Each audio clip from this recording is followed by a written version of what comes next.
দাওয়াত তাবলীগের যেটা হকপন্থী আলেমদের নেতৃত্ব পরিচালিত হচ্ছে, ওই তাবলীগের সোহবতে না আসো, হক্কানি আল্লাহওয়ালাদের সোহবতে না আসো। যুবক ভাইয়েরা, এই জামানা ফিতনার জামানা।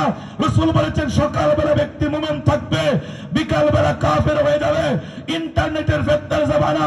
যুবক ভাইয়েরা, ওই আজকে তো সাইফুল ইসলামকে জবাই করেছে, তোমাদেরকে ইসকন করে ধরে ধরে জবাই করবে, কথা ঠিক কিনা? যুবকদের জন্যই ইসকনের ফিতনা থেকে যদি নিরাপদে থাকতে চাও, তাহলে আলেমদের সত্যসায় আসো। ইমাম মাহদী আসছে, ইমাম মাহদী আসার আগে হক্কানি ইমাম মাহদীর কিছু সৈনিকরা মাঠ প্রস্তুত করেছে। আমাদের আন্দোলন হবে দাজ্জালের বিরুদ্ধে আন্দোলন, আমাদের আন্দোলন হবে মুশরিকদের বিরুদ্ধে আন্দোলন, আমাদের আন্দোলন হবে ভারত বিরোধী মোদী বিরোধী আন্দোলন।